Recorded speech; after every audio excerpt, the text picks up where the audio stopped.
오늘 브릿지 예배에 오신 여러분들을 주님의 이름으로 환영합니다. 이 시간 우리 함께 기도하면서 우리 하나님 앞으로 더 가까이 나아가시겠습니다.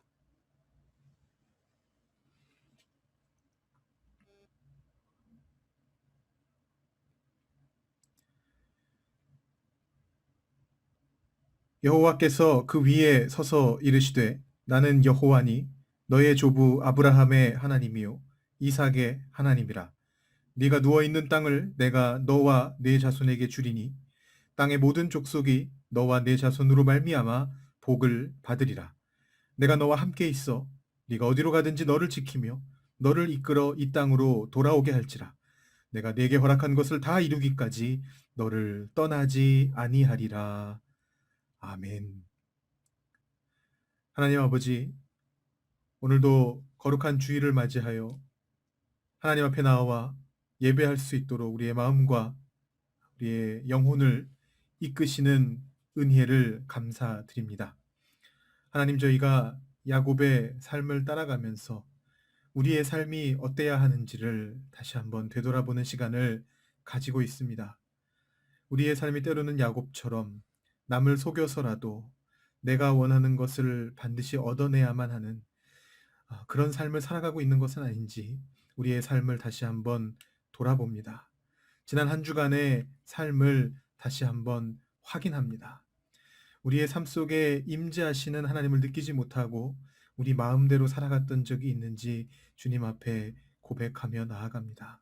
하나님, 우리의 잘못된 삶들을 용서하여 주시고 우리가 하나님을 따라서 하나님께서 우리에게 가르쳐 주시는 바대로 정말로 예수님을 본받아 살아가는 저희들 될 수 있도록 주님 인도하여 주시옵소서. 오늘 예배를 통하여 새로운 깨달음을 주시고 우리의 삶 속에 우리가 삶의 방향성을 올바로 세우고 그 방향성을 향해서 열심히 노력하며 걸어나가는 저희들 될 수 있도록 주님 오늘 예배를 사용하여 주시옵소서. 이 예배를 통하여 주님 홀로 영광 받아 주시옵소서. 감사드리며 예수님의 이름으로 기도합니다. 아멘. 나는 전능하신 아버지 하나님 천지의 창조주를 믿습니다. 나는 그의 유일하신 아들 우리 주 예수 그리스도를 믿습니다. 그는 성령으로 잉태되어 동정녀 마리아에게서 나시고 본디오 빌라도에게 고난을 받아 십자가에 못 박혀 죽으시고 장사된 지 사흘 만에 죽은 자 가운데서 다시 살아나셨으며 하늘에 오르시어 전능하신 아버지 하나님 우편에 앉아 계시다가 거기로부터 살아있는 자와 죽은 자를 심판하러 오십니다. 나는 성령을 믿으며 거룩한 공교회와 성도의 교제와 죄를 용서받는 것과 몸의 부활과 영생을 믿습니다. 아멘.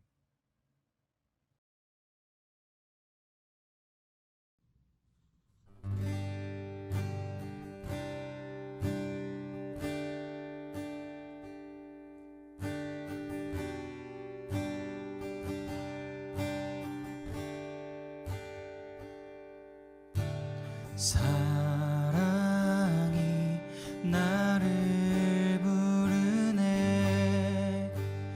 날 처음 지으신 그 사랑이 조금도 바래지 않고 한 번의 후회도 없는 그 사랑이 나를 부르네.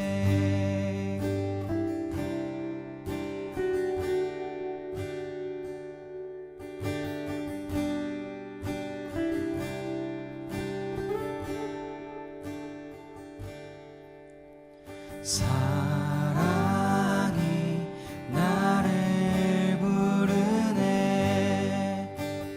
날 처음 지으신 그 사랑이 조금도 바래지 않고 한 번의 후회도 없는 그 사랑이 나를 부르네.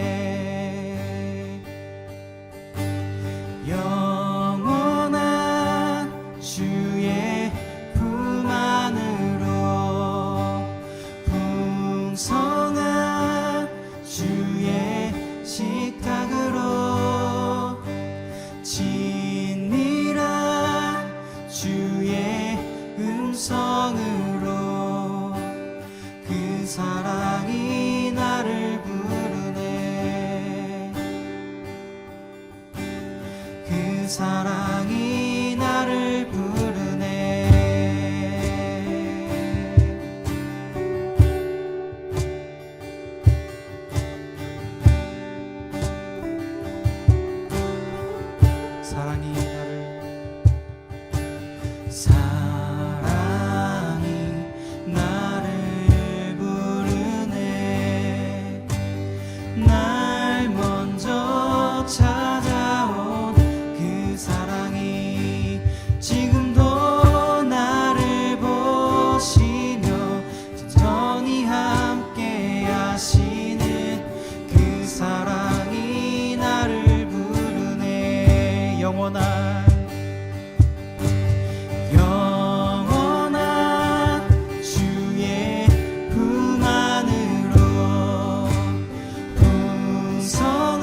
식탁으로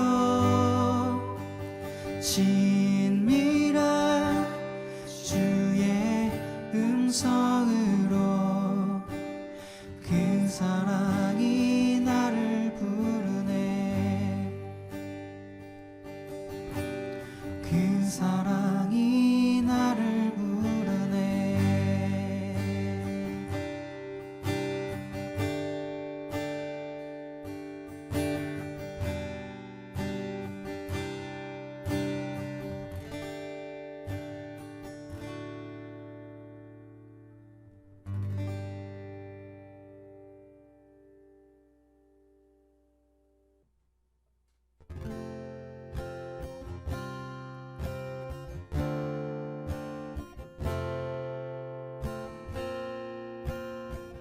우리 마음으로 함께 고백하시면서 나가시겠습니다.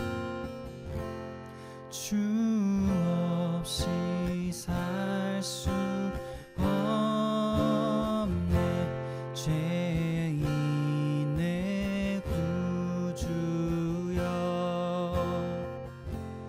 그 귀한 보배 피로 날 구속하소서.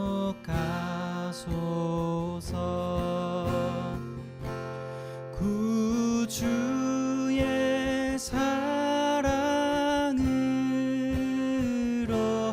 흘리신 보혈이 내 소망 나의 위로 내 영광 됩니다. 주 없이 살 수 없네. 죄인의 구주여, 그 귀한 보배 피로 날 구속하소서. 구주의 사랑으로 흘리신 보혈이 내 소망 나의 위로 내 영광 됩니다.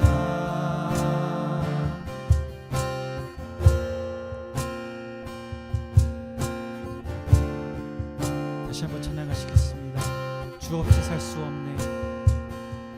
주 없이 살 수 없네. 죄인의 구주여, 그 귀한 보배 피로 날 구속하소서.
기도하시겠습니다.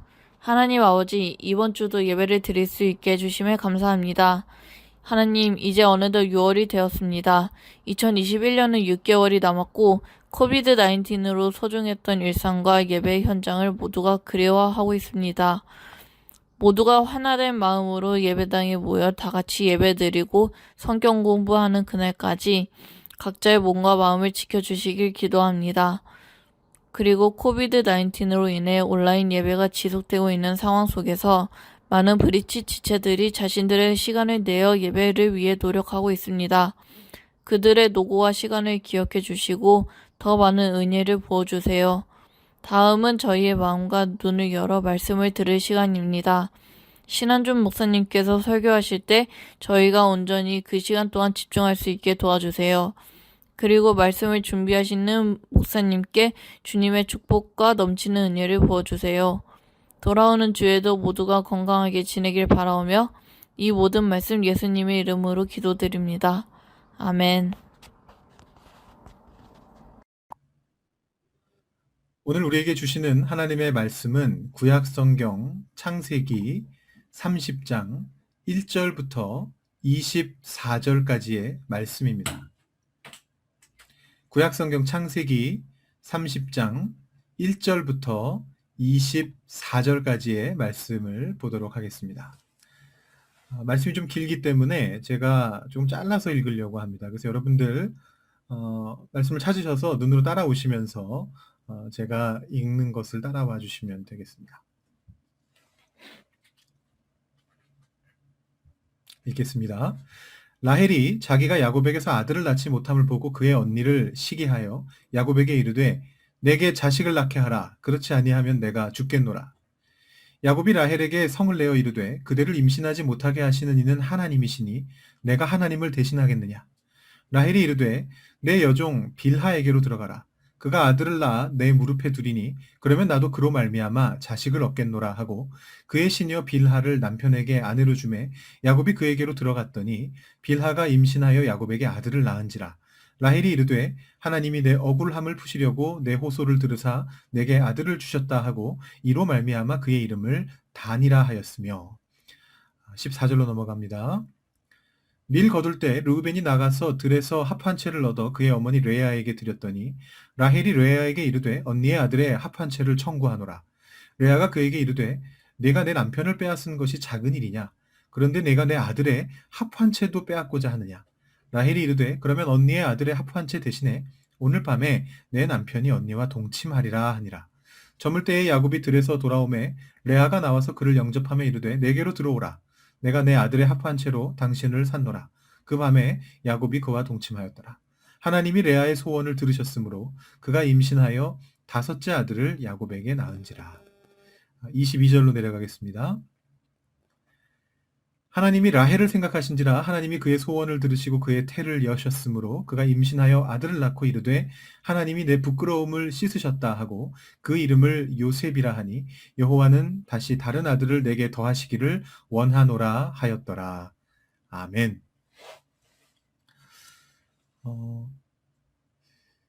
여러분 혹시 고릴라 코코에 대해서 알고 계십니까? 코코라는 이름을 가진 고릴라가 있었습니다. 무슨 뭐 옛날 이야기나 어디 동화에 나오는 얘기가 아니고요. 실제로 우리와 함께 살았던 한 고릴라입니다. 이제 연구하는 사람들이 학자들이 연구를 했던 그런 고릴라인데 이 코코라는 고릴라는 굉장히 지능이 높았어요. 고릴라들 중에서도 유독 또 이 언어 쪽으로 지능이 높았던 것 같습니다.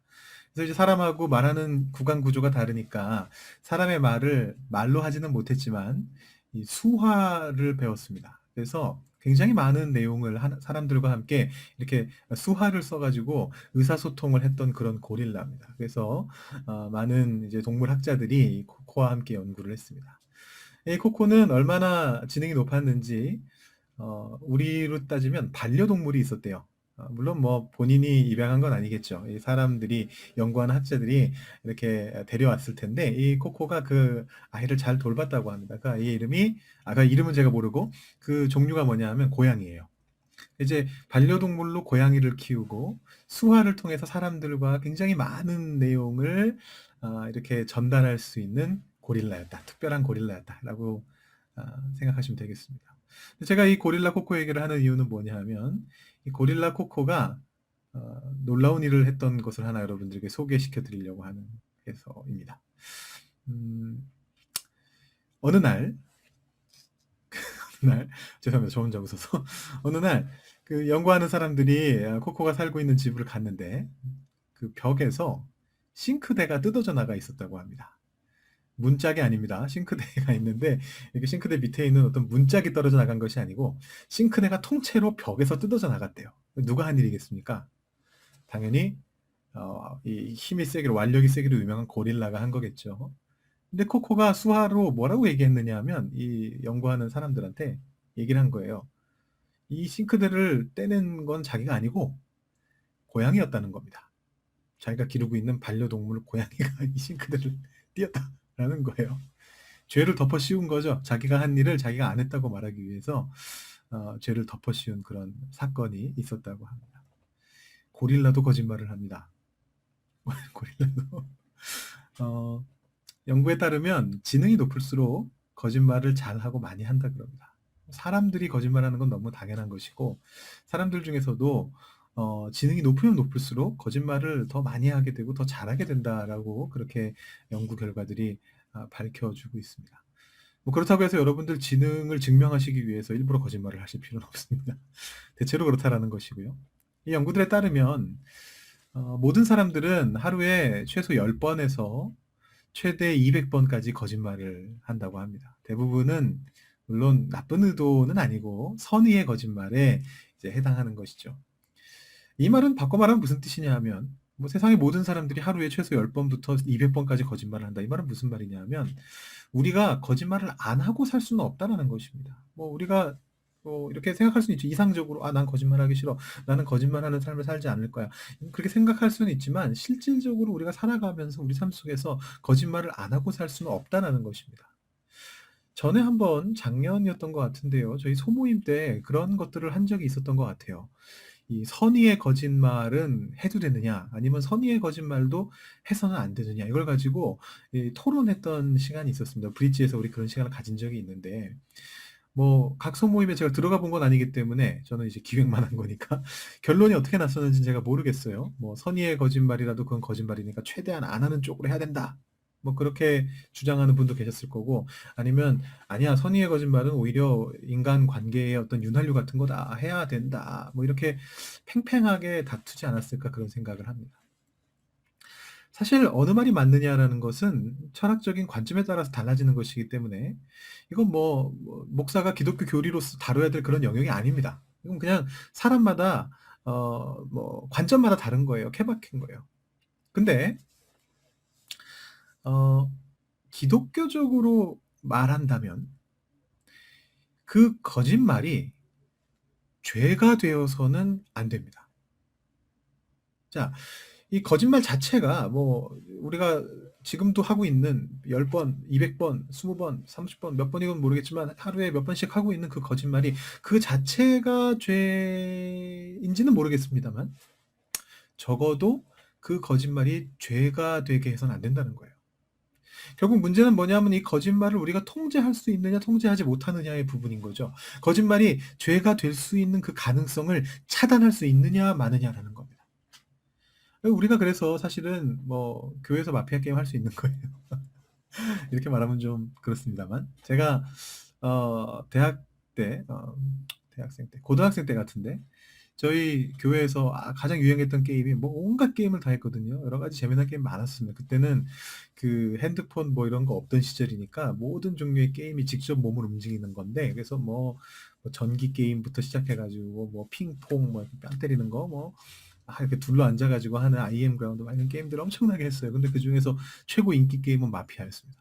그래서 뭐 수련회 같은 걸 가서 찬양 시간 다 끝나고 예배 시간 다 끝나고 끝에 밤에 이제 자기들끼리 놀게 되면 온갖 게임을 하다가 그 게임의 맨 마지막은 항상 마피아였어요. 떨어져 나갈 사람들 다 떨어져 나가고 잠들 사람들 다 잠들고 나면 새벽 3시부터 마피아가 열리는 거죠. 근데 그때 저는 그런 생각을 했었어요. 마피아 게임을 교회에서 하는 게 과연 맞을까? 거짓말하는 게임이잖아요, 마피아 게임이. 마피아 게임을 교회에서 하는 거 괜찮은 거 맞나? 이게 교회에서 하는 게임의 최고봉이다라는 게 과연 올바른 것인가? 이런 생각을 한 적이 있었습니다. 할 수 있어요. 왜냐하면 그 거짓말은 우리를 죄가 되게 만드는 거짓말은 아니니까. 게임이니까. 할 수 있어요. 자, 이게 지난주에 했던 얘기랑 비슷해요. 지난주에 욕심에 대한 말씀을 드리면서 이런 말씀을 드렸어요. 욕심 그 자체는 죄가 아닙니다. 하지만 이 욕심을 통제하지 못하게 되면 그건 죄가 된다라는 말씀을 드렸어요. 결국 같은 개념이에요. 우리가 우리의 거짓말을, 우리의 욕심을 죄가 되지 않을 만큼 통제할 수 있느냐라는 겁니다. 야곱을 보면, 우리가 지금 야곱의 삶을 따라가고 있는데 이 야곱을 보면 그것이 좀 과도할 경우에 거짓말과 욕심이, 속임수와 뭐 자신의 욕심과 어떻게든 얻어내려고 하는 그런 태도, 이런 것들이 과도해지게 되면 그것을 통제하지 못하게 되고 결국은 다른 사람을 상처 입히고 심지어는 그냥 마음의 상처뿐만이 아니라 물리적인 피해를 주거나 재산의 피해를 주게 되고 결국에는 그것이 죄의 영역에까지 이르게 되는 것을 볼 수 있습니다. 그건 막아야 되는 일이에요. 지난주에는 그 결과에 대해서 이렇게 말씀을 드렸습니다. 우리가 다른 사람들로부터 신뢰받지 못하게 된다. 탕수육에 대한 비유 기억하시죠? 일시적으로는 이런 삶의 태도가 거짓말해서라도 욕심부려서라도 내가 원하는 것을 쟁취하고야 말겠다라는 이런 생활 양식이 나에게 이득을 가져올 수 있어요. 일시적으로는. 근데 장기적으로는 그것이 사람들에게 내가 버림받게 되는 원인이 된다라고 그렇게 말씀을 드렸습니다. 이번 주도 비슷한 주제인데요. 여전히 야곱은 그 속이는 자의 삶을 살아가고 있거든요. 그래서 비슷한 주제인데 다만 적용을 하기 위해서 제가 방향을 조금 바꿔서 생각해 보려고 합니다. 나 한 사람에게 이득이 오느냐 손해가 오느냐의 차원을 넘어서는 차원이 있습니다. 지난주엔 그 얘기만 했습니다만 나와 함께하는 사람들, 내 가족들, 친구들, 내 주변 사람들, 그 사람들까지도 바로 나의 영향을 받아서 삶의 태도를 결정하게 된다는 거예요. 그러니까 내가 속이는 삶을 살아가면은요, 나만 그런 삶을 살아가고 나만 다른 사람들로부터 멸시받고 경멸받는 삶을 살아가는 것이 아니라 내 주변의 사람들도 그 영향을 받아요. 가족들도 똑같이 그렇게 살아가게 돼요. 그래서 그들도 결국은 다른 사람들로부터 버림받고 미움받게 되는 그런 결과가 나타날 수 있다는 거예요. 오늘 우리는 이 야곱 혼자만 욕심꾸러기인 상황, 그 바깥의 상황을 보려고 합니다. 오늘 나오는 사람들은요, 하나같이 다 자신의 욕심에 따라서 행동해요. 여러분 그걸 보게 될 거예요. 그들 다가 그런 건 아니겠지만 그들 중에 많은 숫자가 야곱의 영향을 받아서 그렇게 된 것으로 보입니다. 아내가 남편을 속이고요. 아들은 어머니가 욕심 부리는 상황을 도와요. 아마 분명히 어느 시점인가 야곱이 현타가 이런 표현 괜찮은지 모르겠어요. 현타가 아마 시게 왔을 것이다. 야, 이 내가 사는 방식대로 이 사람들도 똑같이 살고 있네. 내 아내가, 내 아들이, 내 가족들이, 내 주변 사람들이 나랑 똑같이 살아가고 있네. 이게 나 한 사람의 문제가 아니구나 라는 것을 느끼게 되었을 거라는 거죠. 오늘 스토리는요, 크게 세 가지의 스토리입니다. 잘못하면 오늘도 좀 길어질 것 같은데요.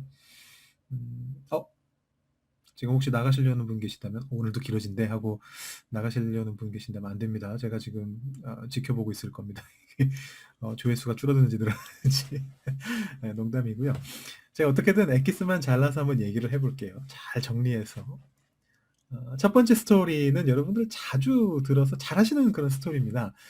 자신의 외삼촌인 그 라반에게 속게 되는 야곱의 이야기예요. 여러분, 제가 첫날 지난주에 라반에 대한 얘기를 잠깐 드린 적이 있습니다. 그 이렇게 막 뒤에 화면 보여드리면서 등장인물 해가지고 말씀을 드린 적이 있는데 리브가라는 자기 야곱의 엄마의 오빠라고 말씀드렸죠. 라반이라는 사람이 나오는데 이제 오늘 이 라반이 굉장히 중요한 역할을 맡게 돼요.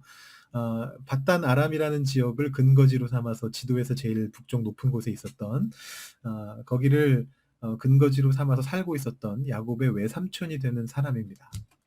근데 이 라반이요, 야곱을 기가 막히게 속여넘겨요. 자기가 야곱 자신이 속이는 사람인데 그 야곱을 기가 막히게 속여넘기는 장면이 나옵니다. 자, 야곱이 지난주에 어디까지 우리가 얘기를 봤느냐 하면 에서를 속여서 이삭을 속여서 에서에게 갈 그 축복을 대신 받은 다음에 에서가 너무 화가 나가지고 이 야곱이 결국 도망가는 장면까지 봤습니다. 엄마 리브가가 이 야곱을 바단 아람으로 보내요. 거기 가면 내 오빠가 있으니까, 너 외삼촌이 있으니까 거기 가서 이 형의 분노가 좀 사그라들 때까지 조금만 있다가 와라. 그래서 이제 야곱이 집을 떠납니다. 가다가 중간에 하나님을 체험하는 장면이 나와요. 굉장히 중요하게 여겨져서 많이 언급되는 장면입니다. 베델이라는 곳에서. 어, 오늘 제가 아까 시작할 때 예배 부름 때 읽었던 말씀도 바로 베델에서 하나님이 야곱에게 하신 말씀 제가 읽은 거거든요. 근데 저는 오늘 그 베델에 대한 이야기는 별로 중요하지 않게 다루려고 해요. 왜냐하면 하나님 체험이, 물론 베델에서도 야곱이 하나님을 체험했지만 야곱의 삶의 태도를 변화시키는 결정적인 체험은 이때가 아니었다라고 저는 판단하고 있기 때문입니다. 오늘은 그냥 이렇게 가볍게 말씀드리고 그냥 넘어갈게요. 자, 야곱이 베델에서 하나님을 만나요. 사닥다리에 막 이렇게 천사들이 오르락내리락 하고 자기 머리 위로 하나님이 그 위에 계시는 걸 발견하는 이제 그런 장면이 나옵니다. 근데 그 경험은요, 신비한 경험이긴 했는데 그의 삶에 아무런 영향을 주지 못했어요. 야곱은 계속 그런 삶을 살아가요. 여전히 속이는 자의 삶을 살아갑니다. 그래서 결국은 고생 끝에 그 먼 길을 걸어가지고 바단 아람에 도착을 해요. 그리고 나서 거기에서 누구를 만나냐 하면 라헬을 만납니다. 이제 재미난 일인데 약간 영화 같은 러브 스토리가 거기 있어요. 오늘 뭐 그게 주제는 아니니까 제가 그걸 자세하게 다루지는 않겠지만, 어머니 리브가하고 비슷한 일인데, 근데 어머니 리브가는 어, 이삭이 직접 가서 데려온 게 아니고 아브라함이 자기 종 엘리에스를 보내가지고, 엘리에스라고 이름이 안 나오죠. 어쨌든 자기 종을 보내가지고 이 리브가를 데려오는데 이렇게 뭐 마주치는 장면, 이런 것들이 좀 비슷해요. 야곱은 본인이 직접 갔고 직접 라헬을 만납니다. 어떻게 처음 마주친 사람이 자기 가족인 라헬이었어요. 사촌인 라헬이었어요. 그래서 이 외삼촌의 집으로 들어가게 됩니다. 근데요, 야곱이 이제 한 달 정도 지나고 뭐 가만히 있을 수 없으니까 분명히 라반의 일을 도왔겠죠. 그랬더니 라반이 한 달이 지나니까, 그때도 이 월급을 주는 기준이 한 달이었는지는 모르겠습니다만 한 달 지나고 나니까 이제 얘기를 하는 거예요. 내가 너를 아무리 네가 내 조카라고 해도 공짜로 계속 부려먹을 수는 없으니까 우리 임금 협상을 하자. 얼마 주면 좋겠니? 라고 이제 얘기를 합니다. 그때 야곱이 아주 기발한 아이디어를 내요. 그게 뭐냐 하면, 자기가 돈을 안 받겠다는 거예요. 돈 안 받고 일해드릴 테니까 그 돈만큼을, 어, 쉽게 말하면, 여러분 이런 표현 아시는지 모르겠는데 옛날에 쓰던 표현들이라 지참금으로 쓰겠다라는 겁니다. 신부를 위한 지참금. 어, 이 지참금이라는 건 뭐냐 하면, 뭐 제가 늘 말씀드리지만 성경을 오늘날의 시각으로 평가해서는 안 되거든요. 성경은 그 당시 문화 안에서 쓰여진 것이기 때문에 그 당시 문화를 통해서 해석해야 돼야 돼요. 그래서 그 당시 문화에 대한 말씀을 드릴 때 가끔 여러분들이 그렇게 생각하실 수 있어요. 뭐야 이거, 뭐 성경 완전 고리타분하고 뭐 말도 안 되네, 요즘 생각으로 생각하면 있을 수 없는 일인데 라는 생각이 드실 수가 있어요. 어떻게 보면 그건 맞는 거예요. 근데 다만 그 성경 안에 문화의 그 겉껍데기를 벗겨내고 그 속에 알맹이에 들어있는 하나님의 뜻이 무엇인지를 우리가 발견해야 되기 때문에 이제 그 문화를 가지고 그걸 해석해낼 필요가 있습니다. 자, 이 지참금이라는 건 뭐냐 하면, 이 뭐 전근대 사회 대부분에서, 우리나라도 그랬고 사실은 뭐 지금 여성의 인권이 굉장히 신장되어 있는 이런 뭐 서구 사회에서도 마찬가지고 북미에서도 마찬가지고, 고대까지도 안 가고 전근대 얼마 전만 해도, 한 100년 전만 해도 항상 남성이 여성보다 높은 지위를 가지고 있었고요. 그 많은 경우에 이 여성은 하나의 인격체라기보다는 마치 그 집안의 재산처럼 그렇게 취급되는 경우들이 많이 있었습니다. 그러다 보니까 생겨나게 된 게 바로 지참금 문화예요. 신랑과 신부가 둘이서 평등하게 결혼하는 게 아닌 거죠. 신랑이 신부를 데려오기 위해서 신부의 집에다가 돈을 내는 거예요.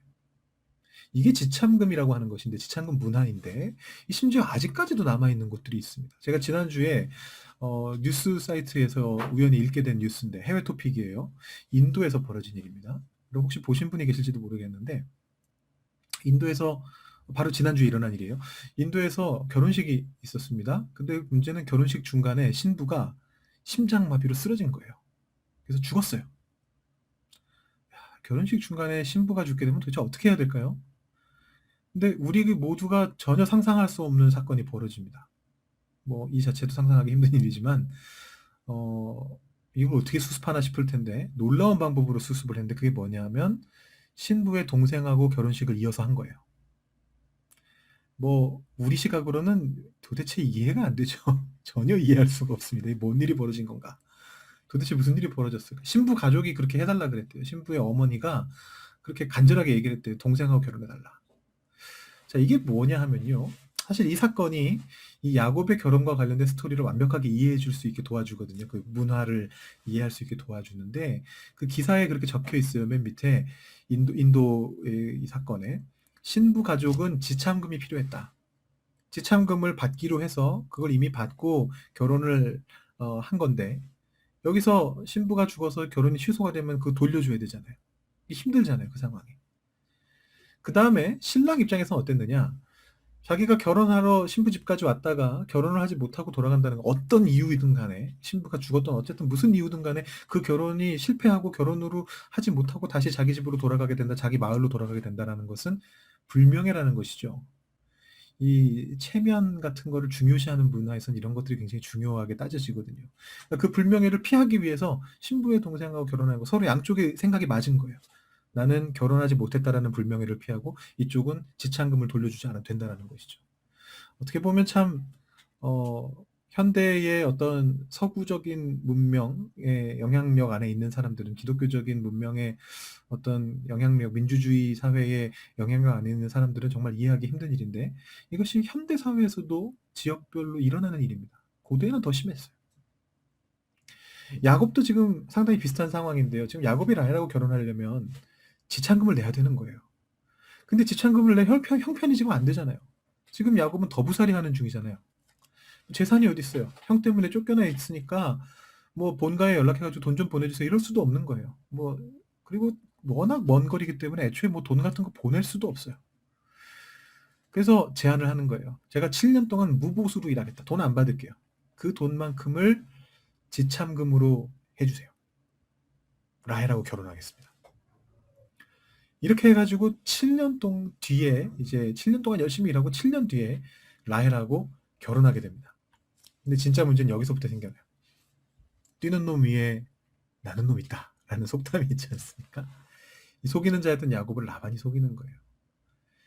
물론 야곱이 지금까지 보여준 그 퍼포먼스를 보시면 아주 뭐 기막힌 속임수들을 굉장히 잘 쏘았습니다만 그래봤자 기껏해야 그게 10대 뭐 좀 더 봐줘서 한 20대 초반 중반에 치기 어린 거예요. 그러니까 이게 산전수전 다 겪은 이 중년 아저씨를 이길 수가 없는 거죠. 사기의 급이 다른 거예요. 한마디로 임자를 만난 거예요.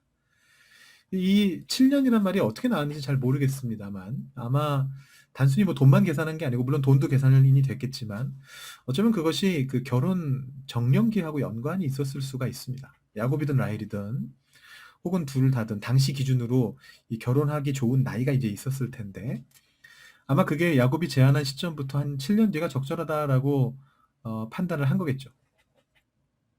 근데 문제는 라헬에게 언니 레아가 있었어요. 레아는 라헬의 언니니까 나이가 더 많았겠죠? 근데 라헬이 결혼하게 되는 적절한 그 시점까지 레아가 결혼을 못한 거예요. 이게 뭐 21세기 요즘의 관점으로 보면 그게 뭐 중요하냐라는 생각이 드시겠지만 사실은 한국만 해도 이제 뭐 오래되지도 않았어요. 한 2000년대 초중반까지만 해도 이런 게 굉장히 중요했어요. 여러분 웹툰 사이트 같은 데 가보시면 초창기 생활 웹툰 아직도 남아있는 것들이 있어요. 뭐 남리학이라던가 뭐 생활의 참견이라던가 이런 거 보시면 막 2005년, 6년에 연재된 내용에 보면 그런 내용들이 나와요. 실제로. 뭐 30세만 넘기면 노총각이네, 뭐 노처녀네 이런 표현들이 나오고 특히 너 형이나 형 언니가 결혼 안 했는데 네가 먼저 결혼하면 어떡하냐, 동생이 먼저 결혼하면 어떡하냐 뭐 이런 얘기들도 나온단 말이에요. 이게 체면 명예 중요시하는 사회에서 흔히 나오는 그런 레포토리인데 그게 이 고대 사회에서는 더 중요하고 심각했던 거죠. 그러니까 라반이 생각하는 거예요. 레아는 큰딸인데 지금 결혼 정년기를 넘겼는데 혼처가 없어. 아무도 레아하고 결혼하겠다는 말을 안 해. 아마 뭐 성경에 보면 알력이 부족하다라고 표현되는데 그게 이제 약간 예쁘지 않았다라는 뜻으로 많이들 해석을 해요. 그래서 결혼 정년기가 넘겼는데도 결혼할 상대방이 안 나와요. 그러니까 이 기회에 야곱을 속여서 레아를 야곱에게 결혼시키자. 결혼시키자라니요. 그 표현 자체가 참 마음에 안 들지만 사실은 더 나쁜 표현이 있는데 그것까지 쓰기는 좀 그래서 안 썼어요. 여러분 21세기를 살아가신 여러분들한테 그런 표현을 쓰고 싶지 않았어요. 어쨌든 그래서 결혼식을 했어요. 뭐 이당식 결혼식 뭐 이당식뿐만 아니라 지금 중동 지역이나 인도 쪽에 이런 데 결혼식을 보셔도 아시겠지만 명예를 중요시하는 사회의 결혼식 보시면 신부 얼굴을 안 보여주잖아요. 한국도 조선시대까지 그랬죠. 결혼식에서 신부 얼굴 안 보여줘요. 이렇게 가리고 있어요. 그 다음에 첫날 밤을 보낸 거예요. 근데 그 결혼식과 첫날 밤 동안에 아마 레아를 그 자리에 뒀겠죠. 아버지가 그렇게 만든 걸 라반이. 그리고 이제 하룻밤을 보내고 아침이 밝아진 다음에 보니까 라헬이 아니고 레아인 거예요. 뭐 야곱이 이제 외삼촌이자 이제 장인이 된 그 라반에게 이제 항의하러 가는 겁니다. 이게 어떻게 된 일이냐? 제가 아까 얘기했던 그 이유를 라반이 드는 거예요. 언니가 먼저 결혼해야 되는 풍습이 우리 동네에는 있는데 결혼을 못해서 내가 그렇게 했다. 어쩔 수 없었다. 미안하다. 이렇게 얘기하는 거예요. 기가 막힐 노릇이죠. 근데 이미 결혼을 했어요. 아까 보셨잖아요. 신랑이 결혼하러 왔는데 신부가 뭔 일이 벌어졌든 결혼 못하고 돌아가면 그 사람의 명예가 깎인다고. 그걸 피하기 위해서라도 동생하고 결혼했다고. 명예를 중요시하는 이 사회에서는 이미 결혼하고 하룻밤 보냈기 때문에 물을 수가 없어요. 어떻게. 당한 거예요. 완벽하게. 황당해하는 이 야곱에게 라반이 대신에 이런 제안을 하는 겁니다. 그러면 지금부터 7일 있다가 라헬하고 다시 결혼을 하고 라헬하고도 결혼을 하고 둘을 다 결혼하자 이거죠. 그 당시에는 뭐 여러 명의 아내와 결혼하는 게 문제되는 게 아니었으니까. 그 후로 7년 동안 더 무보수로 일해라. 라헬을 위해서. 지금까지 7년은 레아를 위한 걸로 치고. 악덕상사죠. 악덕상사. 남의 그 사랑을 가지고 사랑하는 마음을 가지고 자기 조카를 14년 동안 무보수로 일하게 만든 거예요. 완벽하게 당했어요. 그것도 자기 자신의 방식으로 당하고 만 겁니다. 아주 인생 공부 한번 제대로 한 거죠. 시게 한 거예요. 이 사건이 그 이후로 계속해서 두고두고 야곱의 가정을 괴롭혀요. 사실 어떻게 보면 모두가 피해자거든요. 서로가 죄송합니다. 서로가 주고받는 이 가해와 피해 속에서 모든 사람들이 계속 상처를 받게 되는 거예요. 따지고 보면 야곱이 제일 먼저 상처를 받았죠. 라헬인 줄 알고 함께 밤을 보냈는데 아침에 깨보니까 레아예요. 그 라헬을 위해서 7년을 버텼는데. 근데 생각해보면 그날 상처를 받은 사람이 야곱뿐인가요? 레아를 한번 생각해 보시죠. 자기 아버지가 하라는 대로 했어요. 물론 동의를 했죠. 라헬의 자리를 뺏었습니다. 안 그러면 결혼 못할 것 같았어요. 했어요. 그런데 상대방인 야곱은 그녀를 라헬이라고 착각하고 있었죠. 밤을 보내면서 야곱이 계속해서 누구 이름 불렀겠어요? 라헬의 이름을 불렀을 거예요. 신혼 첫날 밤에 레아가 동생 이름 부르는 남편하고 밤을 보내야 했던 거죠.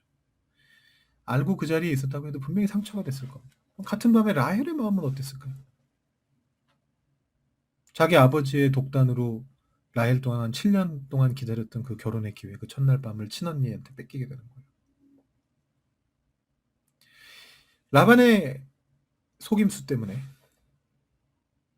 더 나가서 속이는 자였던 그 야곱의 삶의 태도 때문에 결국은 야곱도 레아도 라헬도 다 상처받게 되는 사건이 그날 밤에 일어나게 되었던 겁니다.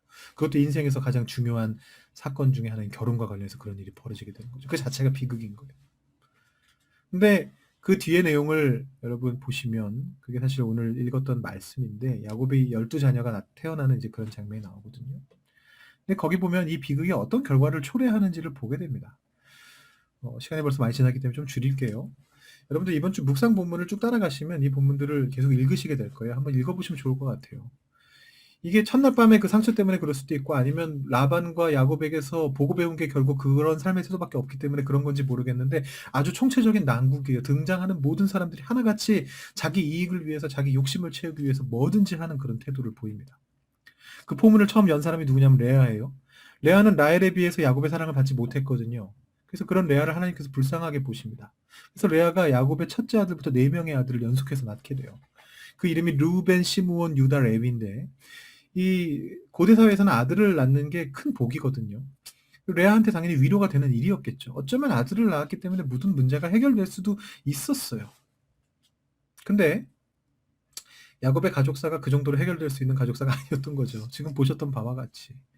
이 아들들의 이름을 보면 이게 정확하게 무슨 뜻인지는 모르지만 레아가 아들 낳을 때마다 어떤 고백을 하는데 그 고백이 대략적으로 연결이 된다라고 많이들 학자들이 생각을 하는데 그 고백을 들어보면 순서대로 이제는 내 남편이 나를 사랑하리로다. 여호와께서 내가 사랑받지 못함을 들으셨으므로 내게 이 아들도 주셨도다. 내가 그에게 세 아들을 낳았으니 내 남편이 지금부터 나와 연합하리로다. 내가 이제는 여호와를 찬송하리로다. 이게 네 가지 의미가 됩니다. 서글프지 않아요? 서글퍼. 그 마음의 상처가 이 욕심을 부리게 했어요. 아들을 낳아야 된다. 아들을 낳고 말겠다. 아들을 낳음으로써 내 남편의 사랑을 내가 쟁취하겠다. 삐뚤어지게 했죠. 근데 이 사건들이 레아를 향한 야곱의 사랑을 불러일으켰느냐? 못했어요. 대신 뭘 불러일으켰냐 하면 동생 라헬의 질투를 불러일으킵니다. 라헬이 그걸 보면 질투하는 거예요. 나는 아들을 못 낳는데 언니 레아는 아들을 계속 낳아요. 그 당시 기준으로 보면 이건 너무 질투할 일이야. 그래서 라헬이 야곱에게 뭐라고 말했느냐 하면 나에게 자식을 낳게 하라. 그게 아니면 내가 죽겠다. 그렇게 엄포를 넣습니다. 성경에 기록된 표현이에요. 성경에 이런 말도 기록돼 있어요. 얼마나 그 마음의 상처가 깊었으면 이렇게 얘기를 합니다. 근데 그 얘기가 보세요. 내가 무엇이든지 어떻게든지 쟁취하고야 말겠다는 야곱의 성격이 그 안에 그대로 들어가 있죠. 자식을 낳게 하는 거 누구의 책임입니까? 자식을 어떻게 하면 낳을 수 있습니까? 임신이 안 되고 있는데 여러분 요즘 임신을 못하는 경우에 정말 고생하면서 병원에 가서 여러 가지로 뭐 해가지고 아들을 낳기도 하고 결국 못 낳기도 하고 그래요. 뭐 아들뿐만 아니라 딸도. 근데 이 당시는 뭐 의학도 발전하지 못했던 시기고 뭐 몰라요. 어떻게 해야 될지도 몰라요. 방법도 없어요. 근데 남편한테 가서 다짜고짜 얘기하는 거예요. 나한테 자식을 낳게 해라. 안 그러면 나 죽을 거다. 야곱하고 똑같죠. 하는 태도가. 거기에 대한 야곱의 반응이 뭐냐면 당신 임신하지 못하게 하시는 분 하나님인데 왜 나한테 화를 내냐. 이 대화가 굉장히 슬픈데 사실은 야곱이 옳습니다. 그 당시 문화를 기준으로 하면. 라헬이 좀 잘못한 거예요. 왜냐하면 뭐 오늘날에는 이제 의학이 발달했으니까 아까 말씀드린 것처럼 임신을 못하게 됐을 때 뭐가 원인인지 확인을 합니다. 남편 쪽이 원인인지 아내 쪽이 원인인지 확인을 하고 그 중에서 어떤 부분을 뭐 약으로 해결할 수 있는지 약으로 안 되면은 시험관 시술 뭐 대리모 무슨 방법을 써서든 어떻게든 아기를 낳을 수 있게 하는 방법들이 있죠. 근데 그 당시에는 그런 거 아무것도 모르잖아요. 그렇기 때문에 이게 누구의 영역이냐 하면 사실은 하나님의 영역이에요. 신의 영역입니다. 임신을 하냐 못하냐는 남편이나 아내의 문제가 아니에요. 그 당시 문화를 기준으로 하면은 신과 관련된 문제예요. 그러니까 사실은 야곱이 맞는 말을 한 거예요. 당신이 아를 못 낳게 하는 건 하나님인데 왜 나한테 화를 내느냐. 라헬은 잘못된 표현을 한 거예요. 근데 지금 누가 정당하고 정당하지 않고가 중요한 게 아니에요. 여러분 부부싸움 같은 거 할 때 꼭 정당한 사유만을 가지고 싸우는 건 아니거든요. 감정이 상하고 아픔이 쌓이면 막 논리적으로 말이 되든 안 되든 싸우게 되는 게 부부관계거든요. 야곱은 라헬을 사랑한다고 하는데 그래서 심지어는 레아에게는 눈길도 안 준다고 하는데 이게 지금 레아와의 관계만 파탄이 나고 있는 게 아니고 라헬과의 관계도 파탄 지경이라는 거예요. 야곱의 삶의 태도를 레아와 라헬이 그대로 베꼈기 때문에 그래요. 죽겠다고까지 하면서 얻어내야 되겠다고 라헬이 얘기하는 거예요. 결국은 술을 씁니다. 죽진 않았어요. 대신에 술을 썼어요. 내가 못 나으니까 자기 여종을 내 여종이 남편의 첩이 되게 하겠다. 완전 총체적 난국이에요. 완전히 뭐 다 뒤집어 엎어졌어요. 내 여종이 나 대신에 남편과 관계를 맺어서 거기서 아들을 낳으면 그 아들을 내 아들로 내가 취급하겠다 이거예요. 그 현대 의학 기술이 없는 그 당시 기준의 대리모인 거예요. 일종의 대리모가 되는 거예요. 그랬더니 레아도 그에 맞서서 자기의 또 다른 여종을 야곱한테 보냅니다. 또 그 와중에 제가 지금 좀 줄이고 있습니다. 다 설명 못 드릴 것 같아서. 그 와중에 제일 먼저 태어나서 벌써 이제 청소년기가 된 이 첫째 아들 르우벤은 엄마 레아의 어머니의 모습을 보면서 이 어머니의 소원을 어떻게든 이루어주고 싶은 거예요. 이 아이한테까지 그게 전염됐어요. 그래서 들에 나가서 그 밀밭에서 일하다가 합환체라고 하는 이게 영어로는 맨드레이크인데요. 여러분 그 해리포터에 나오는 그 맨드레이크 맞습니다. 네, 판타지 소설에서는 막 이렇게 걸어다니는 것처럼 묘사되는 뭐 그런 건데 실제로는 어떤 효능이 있느냐 하면 뭐 정력 증진, 뭐 임신을 좀 더 촉진시켜주는 가능하게 해주는 뭐 이런 것이 있다라고 그 당시 사람들이 생각을 했던 그런 약이에요. 약초예요. 그거를 캐다가 어머니한테 줘요. 이 아들한테까지 영향이 갔어요. 그리고 라헬이 임신을 못하고 있으니까 그게 너무 탐나잖아요. 저게 있어야 저걸 먹고 저걸 걸어놓고 해야 나랑 남편 사이에서 아들이 태어날 텐데 아이가 태어날 텐데. 그래서 결국은 야곱이 에서에게 장자권을 이렇게 사고팔고 했던 거라고 비슷한 행동을 합니다. 레아는 라헬에게 합한채를 주고 라헬은 레아에게 하룻밤 남편과 잘 수 있는 권리를 주겠다라는 거예요. 참 별의별 권리를 다 사고팔아요. 야곱하고 똑같이 행동하는 거예요. 그러면서 또 다른 아이들이 태어나고 결국 마지막에는 라헬도 한 아이를 낳습니다. 그 사람이 요셉이에요. 우리 다음에 우리 다루게 될. 나중에 라헬이 베냐민이라는 아이를 한 명 더 낳게 되는데 그건 좀 더 나중에 얘기입니다. 우리 본문에는 안 나와 있습니다. 자, 제가 두 스토리를 얘기했는데 시간이 많이 지나서 마지막 스토리는 진짜 묵상 본문으로 넘겨야 될 것 같아요. 짤막하게만 요약하면 야곱이 결국은 자신의 삶의 태도를 버리지 못한 거예요. 라반도 마찬가지고. 그래서 두 사람이 이 14년 동안의 무보수 기간이 끝난 다음에 그럼 보수를 얼마로 할까 뭐 이거 가지고 서로 자기 욕심을 관철시키기 위해서 별의별 짓을 다 하는 장면이 31장 앞부분에 나옵니다.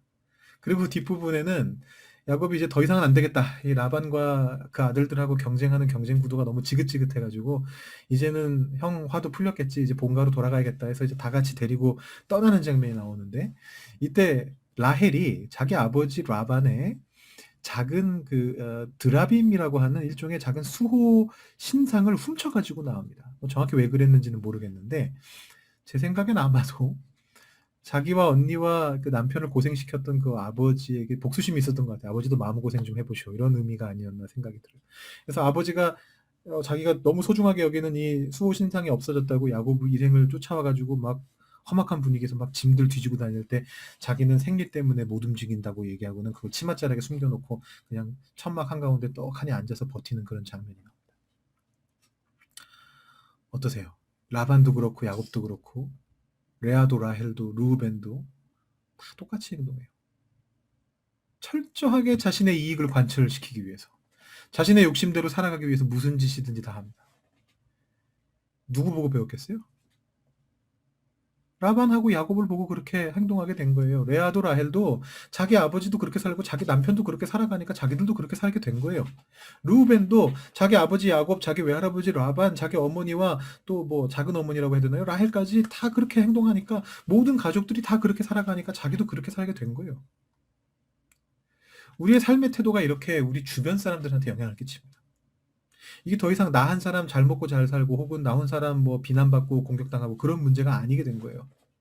여러분들이 가지고 있는 그게 뭔지는 모르겠지만 여러분 안에도 분명히 좋지 않은 삶의 태도가 있을 텐데 그게 무엇인지 간에 그게 여러분의 가족에게로 주변 사람들에게로 전달되게 될 거라는 겁니다. 그것을 미연에 차단하려면 미리 막으려면 좋은 방향으로 여러분의 삶의 방향성을 세울 필요가 있습니다. 제가 이런 이야기는 뭐 몇 번 했던 것 같긴 합니다. 만약에 그 좋은 방향으로 삶을 이끌어가지 않으면 그 방향성을 세우지 않으면 결국은 속이는 자로 살다가 속는 자로 살게 되는 건 시간 문제인 거예요. 뛰는 놈 위에 나는 놈 만나는 거죠. 그리고 결국은 마지막에는 자신의 영향을 받는 그런 사람들을 똑같은 삶을 살게 만들어 버리는 거예요. 물론 자기가 방향성을 잘 세운다고 해서 잘 된다는 보장은 없습니다. 그죠? 사실은 하나님이 개입해 주셔야지만 가능한 일이죠. 근데 그 주제는 저희가 다음 주에 다시 다루려고 합니다. 다음 주에 하나님 체험하는 장면이 나오고요.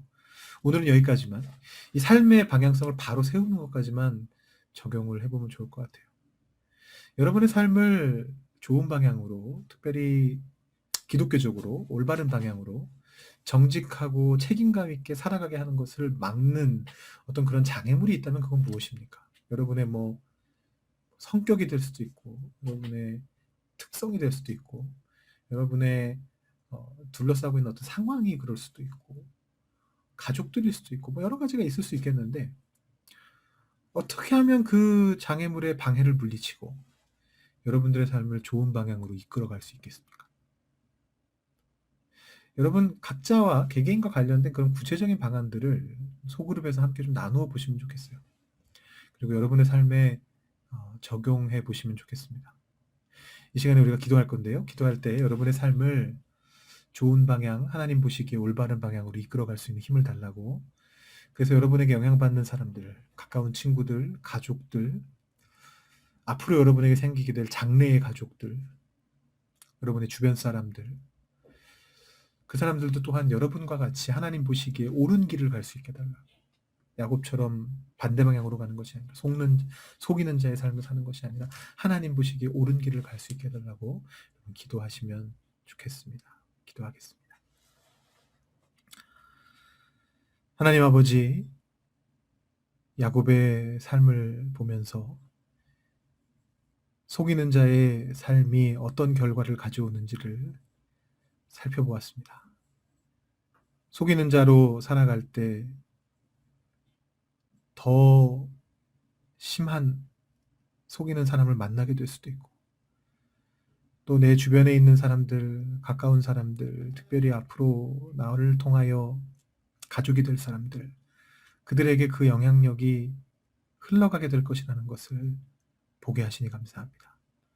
하나님, 이 시간 우리가 잘못된 방향으로부터 빠져나와서 올바른 삶의 태도를 가질 수 있게 되기를 원합니다. 하나님 보시기에 옳은 좋은 삶의 방향성, 좋은 삶의 태도를 가질 수 있게 되기를 원합니다. 하나님, 우리가 그런 방향성을 세울 수 있도록 도와주시고, 그 방향성대로 나아가고자 할 때 그것을 막는 장애물들이 있다면 하나님 그것을 치워주시고, 우리가 그것을 이겨낼 수 있는 힘을 우리에게 주시고, 마침내는 나뿐만 아니라 우리 주변에 있는 사람들까지 하나님 보시기에 옳은 그 길을 걸어갈 수 있는 저희가 되도록, 그런 인생을 살아가는 저희가 되도록 주님 함께하여 주시옵소서. 우리에게 그 결심을 주시고 우리가 그렇게 해나갈 수 있도록 우리에게 용기를 허락하여 주시옵소서. 감사드리며 예수님의 이름으로 기도합니다. 아멘.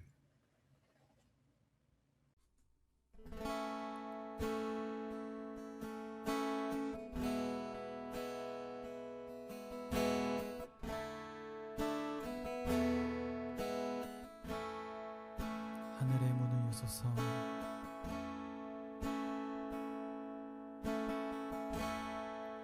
하늘의 문을 여소서. 이곳을 주목하소서. 주를 향한 노래가 꺼지지 않으니 하늘을 열고 보소서. 이곳에 임재하소서. 주님을 기다립니다. 기도의 향기가 하늘에 닿으니 주여 임재하여 주소서. 이곳에 오셔서 이곳에 앉으소서. 이곳에서 드리는 예배를 받으소서. 주님의 이름이 주님의 이름만이 오직 주의 이름만 이곳에 있습니다. 다시 한번 찬양하시겠습니다. 하늘의 문을 여소서. 이곳을 주목하소서. 주를 향한 노래가 꺼지지 않으니 하늘을 열고 보소서. 이곳에 임재하소서. 주님을 기다립니다.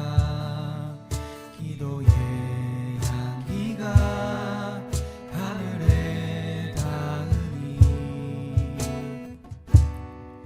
주여 임재하여 주소서.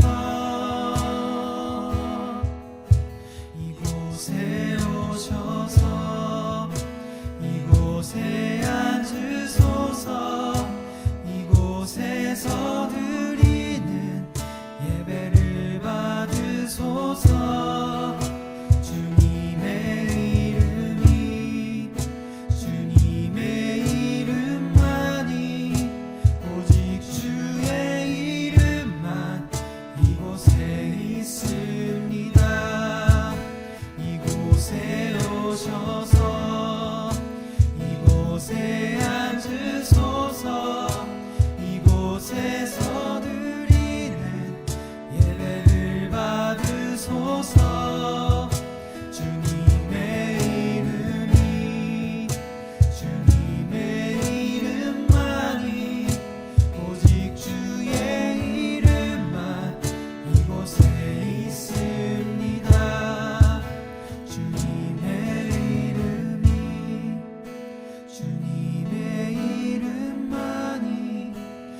오직 주의 이름만 이곳에 있습니다.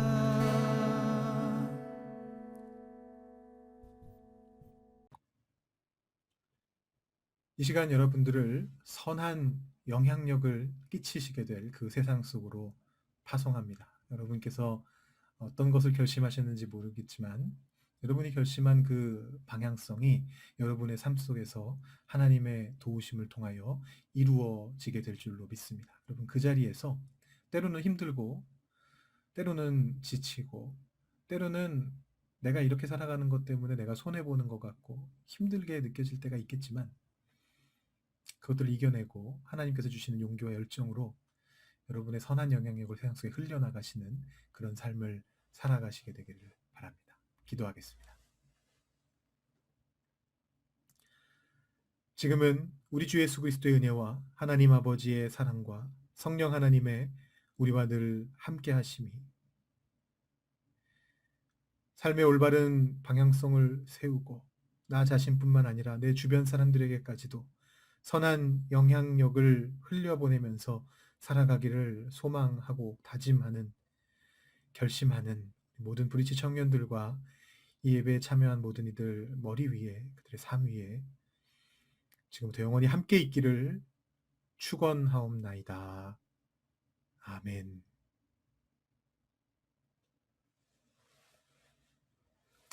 네, 예배를 마쳤습니다. 우리 줌으로 모여서 광고 듣고 소모임 하시도록 하겠습니다.